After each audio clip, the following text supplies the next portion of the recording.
मशरिक़ वुस्ता में इब्न हरमुज़ के बंद होने के बाद हिंदुस्तानी प्रधानमंत्री ने इंडिया फर्स्ट का नया प्रिंसिपल सामने डाल दिया।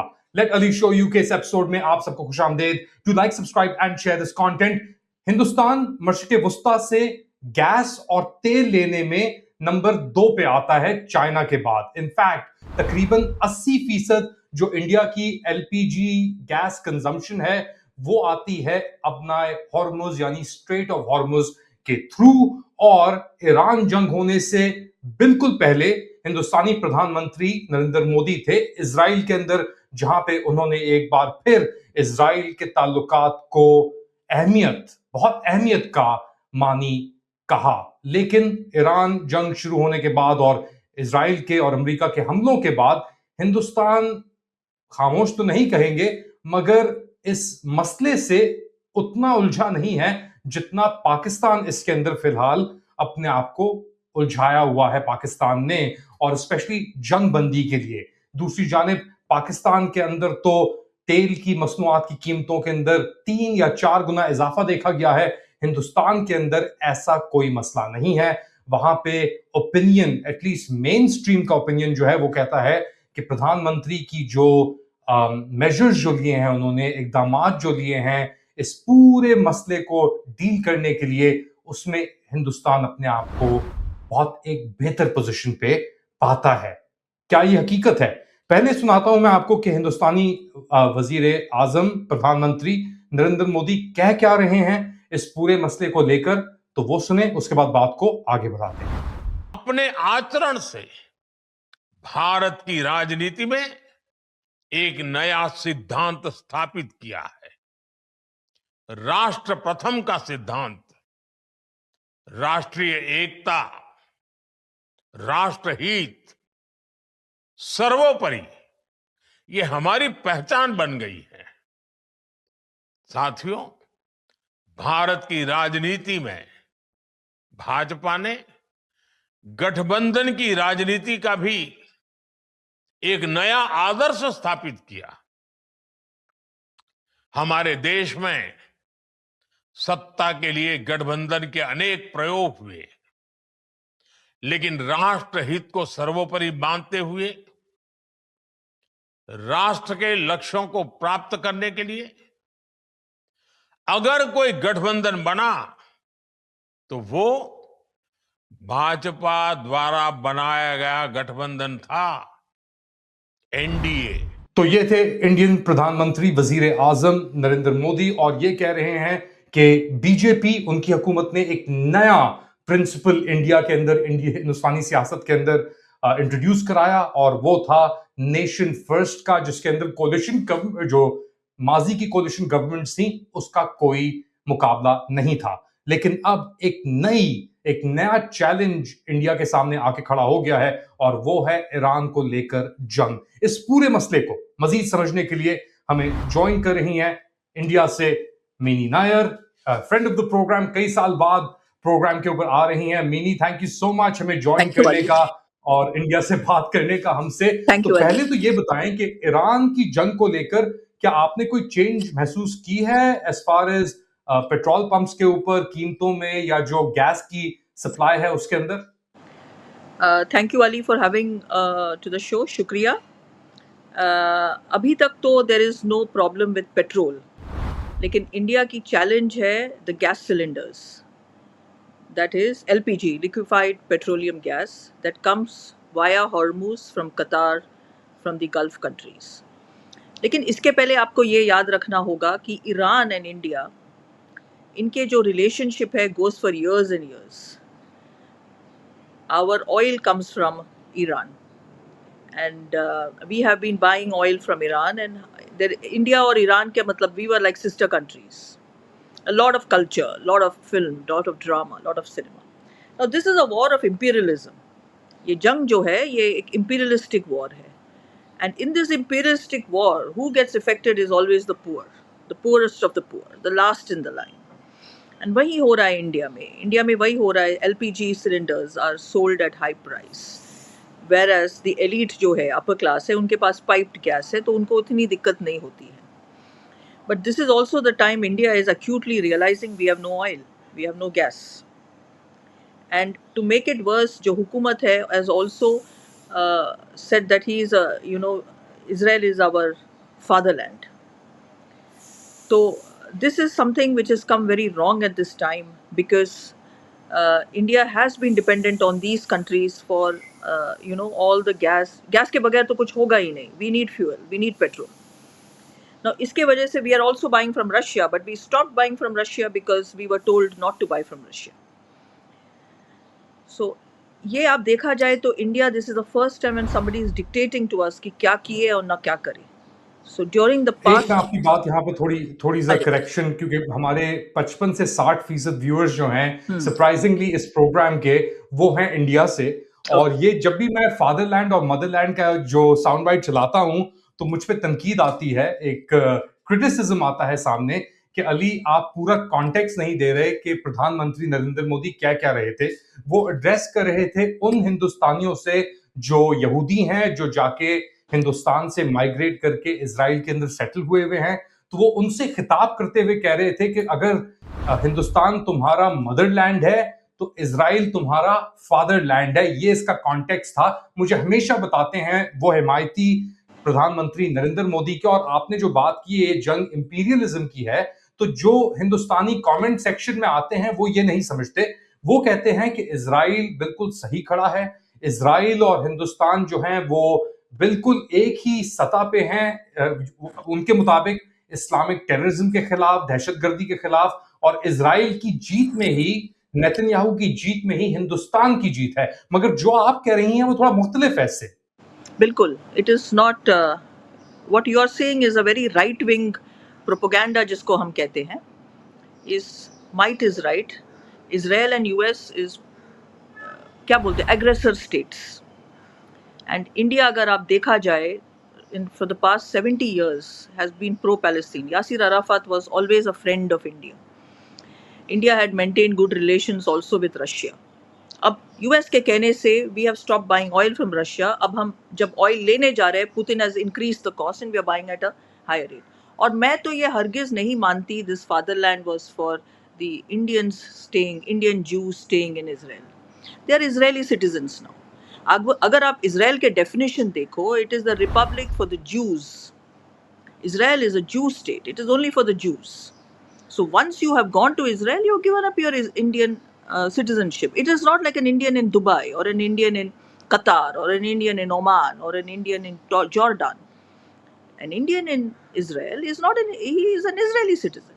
So it is just like Modi going to New York or New Jersey and saying America is my fatherland, क्योंकि वहाँ तो इतनी सारी गुजराती इंडियन पॉपुलेशन है. I think अगर ये Freudian slip भी हो सकता है under a Freudian slip under the influence of Bibi, ये भी हो सकता है. But the bottom line is, Ali, you and I know that war has not done good to anybody. War kills and harms the lowest and the last in the line in the pecking order. And ये war ने दिखाया है the importance of United Nations.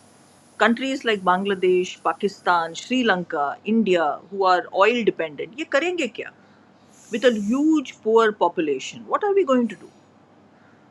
And if the government is very busy in elections and want to be seen with the aggressors, the poor in this country, जिसको हम last in the line कहते हैं, who have to buy an LPG in black, in the black market, or the workers are moving out from towns, क्योंकि town में तो हम चूल्हा नहीं जलाते बम्बे जैसे शहर में या दिल्ली जैसे शहर में. You have to go to your village, correct? For you have no cylinder.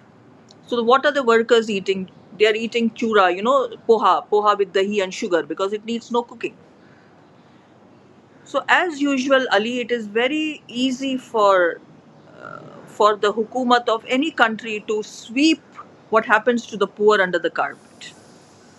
Because जैसे मैंने कहा, this is a war of imperialism. And when imperialists fight, it's the ordinary people that are affected. एक इक़्तिदार की बात की है और आपने राइट विंग के ऊपर इशारा किया है. एक हिंदुस्तान के अंदर भी लगता है तब्दीली सी आई है मीनी, क्योंकि जब हिंदुस्तान इक़्तिदार में आया था, एक आज़ाद रिपब्लिक बन के सामने उभरा था 1947 के बाद, ब्रिटानिया की साम्राज्य और हुक्मरानी के बाद, तो नेहरू, जो जवाहरलाल नेहरू थे, वो अपने आप को एक नॉन अलाइंड मूवमेंट और ग्लोबल साउथ का एक हिस्सा समझते थे। बांदुंग कॉन्फ्रेंस के अंदर भी उन्होंने ये बात की कि जी हिंदुस्तान हमेशा नॉन अलाइंड रहेगा, सोवियत यूनियन के साथ भी ताल्लुकात रहेंगे, और उन्होंने वो चीज जारी रखी बहुत अरसे तक। मगर पिछले कोई 10, 12, 15 साल के अंदर, एक्चुअली 20 साल के अंदर, मनमोहन सिंह और ओबामा के दौर से अगर आप लगा लें, तो एक तब्दीली हमने देखी कि हिंदुस्तान अमेरिका के साथ अपने आप को उसने पाया, और वो ताल्लुकात नरेंद्र मोदी और ट्रंप 1 के दौरान हाउडी मोदी का इवेंट भी हुआ, और माय फ्रेंड डोनाल्ड ट्रंप भी उन्होंने कहा, और फिर इस दौरान एक लगा कि थोड़ा पेट्रनाइज कर रहे हैं डोनाल्ड ट्रंप, थोड़ी ज्यादती कर रहे हैं इंडिया के साथ और नरेंद्र मोदी के साथ। पहले ये जो मुज़ाकरात चल रहे थे तिजारत को लेकर, उससे पहले यूक्रेन के अंदर भी इंडिया ने तेल लेना शुरू किया रशिया से, उस वक्त ट्रंप साहब नहीं थे, उनके आने के बाद थोड़ी चेंज आई। मगर जो माइंडसेट है इंडिया का कि अब वो अपने आप को एक ग्लोबल पावर के तौर पे, एक अग्रेसर के तौर पे एक ऐसे कैंप के अंदर देखते हैं जो ग्लोबल साउथ के साथ शायद अलाइन नहीं है, वो अमेरिका और इजराइल के साथ शायद अलाइंड है। उसके बारे में क्या कहेंगी आप? Ali, this is a very good question. If you remember, Mrs. Indira Gandhi ने कहा था कि India is not left or India is not right. India is non-aligned. This was her famous lines that she said at a Commonwealth meeting. Because India always wanted to be, because we are a dependent state. Now, in the last 14 years, if you notice, India has been taking an aggressive stand against many things, against its minorities in the country, against a lot of things. Abhi aggressors, birds of the same feather flock together. Aggressors want to be seen with aggressors. And aapne jo, howdy Trump and namaste Trump, India actually campaigned for Trump in their elections in New York, if you remember, New Jersey. It actually brought together Indian Americans to vote for Trump. And aap natija dekh rahe ho, what is happening today. The Americans themselves are sick and tired of Trump and they want him out. And we have sided with the aggressors, which has never happened earlier. Now, the reason for this is that it is power. Power begets power. Power begets, power begets like. अब आप देखिएगा, what makes a country like Spain stand up? जो Pedro जी ने कहा कि I will have nothing to do with this country. I am removing my US troops from here. So you require leaders of immense courage to call it out and to stand. अभी जैसा China and North Korea standing is, they are powerful countries themselves. But you look at the small European countries that are standing up and saying no. And India is today a powerhouse in the South Asian context. It's one of the largest countries. It's got a good naval base. It can, to an extent, still remain non-aligned. But I think the ruling dispensation wants to be aligned with the aggressors, because somewhere that's exactly how they see themselves. You know what I'm saying?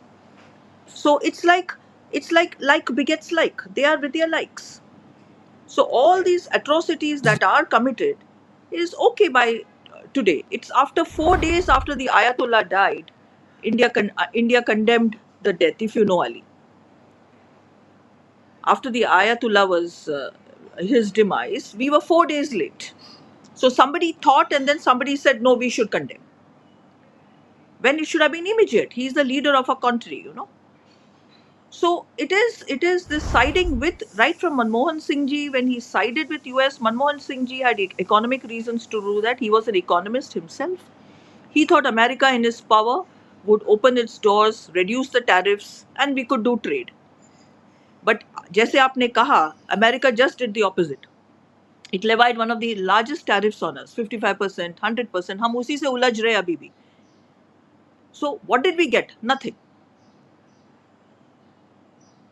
So आपने कहा कि जी alternative की बात की, और मोदी की popularity को कोई डिनाई नहीं कर सकता, और मोदी अब खुद ही भी आके कह रहे हैं कि जी मेरा प्रिंसिपल नेशन फर्स्ट, ये प्रिंसिपल हमने किया, हमें कोलिशन गवर्नमेंट की जरूरत नहीं पड़ी, और हमने इंडिया की इकोनॉमी को इतना बढ़ा दिया कि उसकी तारीख के अंदर इंडियन इकोनॉमी इतनी नहीं बढ़ी। दूसरी जानिब अगर हम मुखालफत की बात करते हैं, ऑपोजिशन की बात करते हैं, तो मोदी फैक्टर को के सामने कोई और फिलहाल नजर नहीं आता। जब आप बात करती हैं राहुल गांधी की या कांग्रेस पार्टी की, तो जो मोदी साहब के हिमायती हैं वो तो कहते हैं तो पप्पू है, इसने तो अपनी पूरी जिंदगी काम ही नहीं किया और ये सिर्फ बस ये स्लोगनियरिंग के अंदर ही चलता है, मगर एंड के अंदर आके डायनास्टिक पॉलिटिक्स की कोई गुंजाइश नहीं है इंडिया में, उसको आप क्या कहेंगी?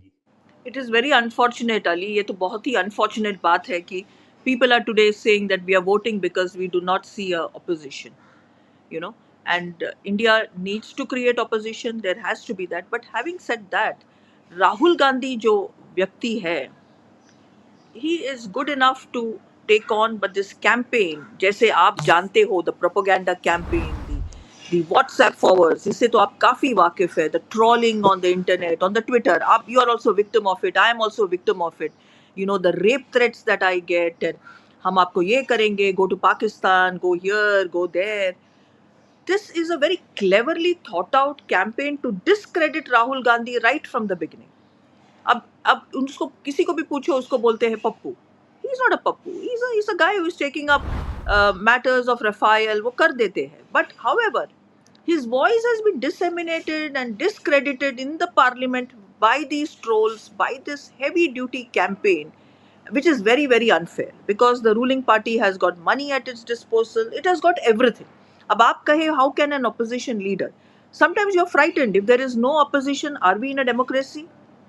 Is this a democracy where we have no healthy opposition shouting, coming to the streets? Are we in safe hands? वो भी पता नहीं है. But as of now, yes, you are very correct. His popularity is not on the wane because he knows to do the right things. He knows to say the right things. And Congress has to come up and they are. Like आजकल पता नहीं आपने देखा क्या, Pawan Khera ji, you know, tore into the opposition. You have Pawan Khera ji, you have Lavanya Balal, you have Supriya Shinate. There are leaders and Rahul Gandhi. So जैसे कहते हैं ना, hope springs eternal. दुनिया उम्मीद पे ही कायम है. So I'm very sure, Ali, you and I will live to see a day when a good opposition comes up in India.